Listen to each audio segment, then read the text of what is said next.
First ever factory outlet Mukunda jewellers Jubilee hills Vizag branch లో త్వరలో ప్రారంభం. బయట జరిగేవి వేరు, న్యూస్ల్లో రాసేవి వేరు. మనకి బయట ఏమీ జరగకపోతే మనం ఏం రాస్తాము చెప్పు. ఏదో ఒక వార్త లేకపోతే జనాలు మాత్రం ఎలా ఎంటర్టైన్ అవుతారని కొత్త కొత్త వార్తలు సృష్టించి రాసే వాళ్ళు కూడా కొంతమంది ఉంటారు. అందులో కొంతమంది ఏంటంటే, ఒక నటుడు పొరపాటున హాస్పిటల్ మెట్ల దగ్గర కనబడ్డాడే అనుకుందాం.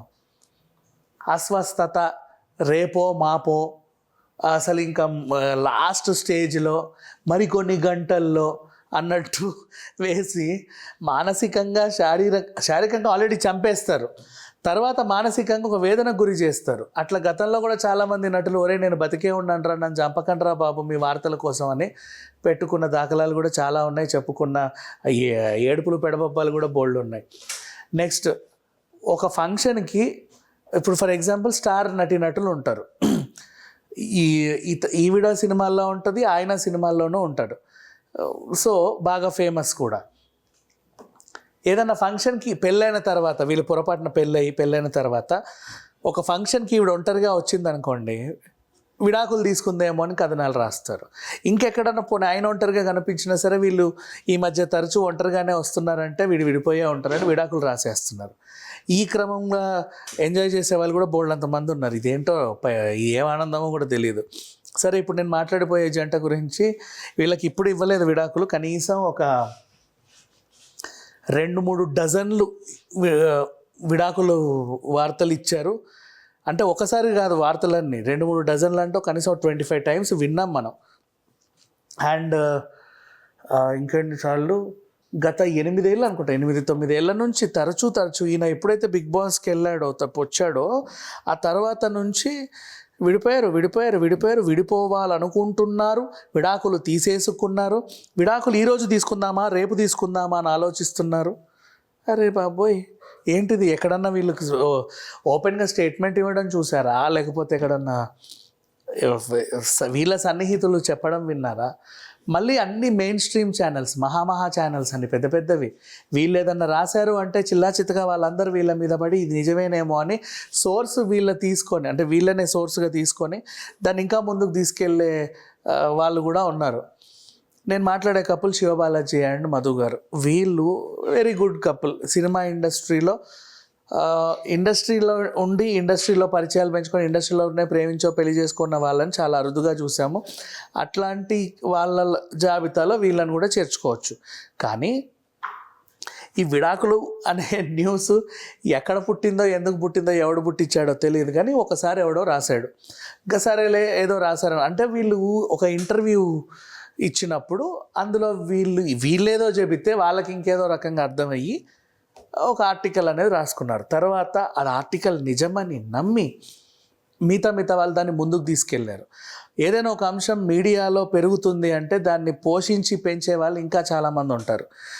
అట్లాంటి వాళ్ళకంట ఇట్లాంటివి కనుక పడాయి అంటే ఇంకా అది దాన్ని ముందుకు తీసుకెళ్తూ ఉంటారు. దీనివల్ల ఏంటి నష్టం అంటే, మానసికంగా మీరు ఒకరికి లేనిపోని డౌట్లు పెట్టి వాళ్ళ జీవితాలతో ఆడుకుంటున్నారు. అండ్ వాళ్ళ పర్మిషన్ లేకుండా వాళ్ళ వ్యక్తిగత స్వేచ్ఛ గురించి కథనాలు ప్రచురించి ఆనందం పొందుతున్నారు.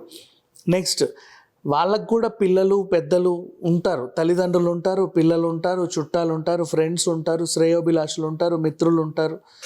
వీళ్ళందరూ కూడా ఈ వార్తలు విన్న తర్వాత ఎప్పుడన్నా వీళ్ళు ఒంటరిగా కనిపిస్తే, ఏమ్మా ఏదో చదివాను నిజమేనా, నీ మనసులో ఏమైనా ఉందా అని అడిగినప్పుడు వాళ్ళు ఎంత మానసిక క్షోభకి గురవుతారు అనేది వీళ్ళకి తెలియదు.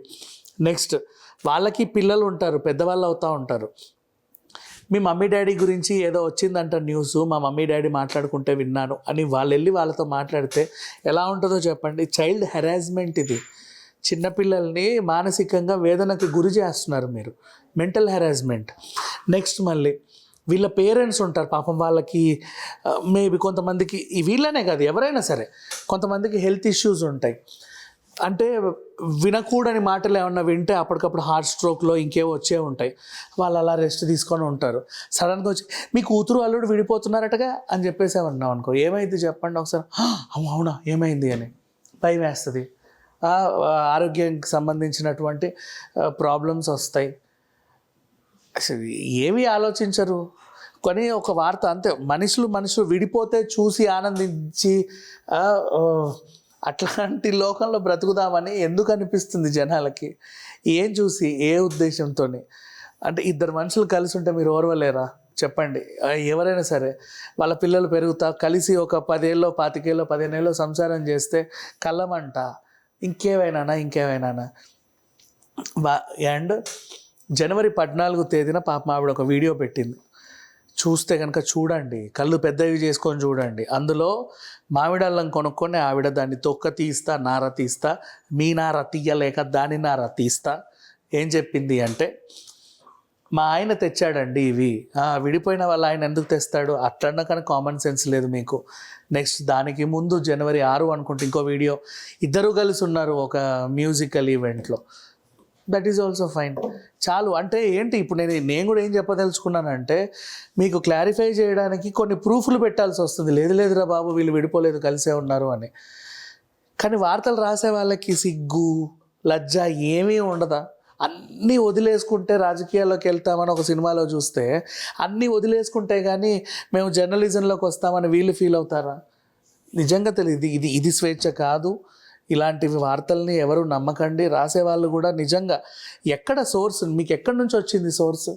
ఇప్పుడు వాళ్ళు కనుక మీకు నోటీసులు పంపిస్తే ఎక్కడికి వెళ్తారు చెప్పండి?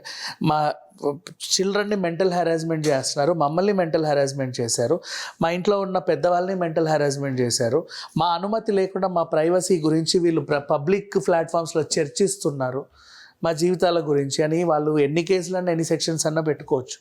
ఏం చేస్తారు దానికి? ఎవరు బాధ్యత వహిస్తారు? మాకు ఆ మాత్రం స్వేచ్ఛ లేదా అంటే అది కాదు స్వేచ్ఛ. దానికంటూ ఒక పరిమితులు ఉంటాయి. వాటికి తగ్గట్టుగా వార్తలు రాసుకోవాలి, మాట్లాడుకోవాలి. జనాలకి ఏమైనా తెలియని విషయాలు ఉంటే చెప్పాలి. అంతేగాని వాళ్ళకి తెలియకూడదు అనుకొని అసలు నిజంగా జరగని విషయాలని కూడా తెలియజెప్పి ఇలా జరిగిందని వాళ్ళ మైండ్లలో నింపి జనాల్ని హెరాస్ చేయకూడదు. Thank you so much.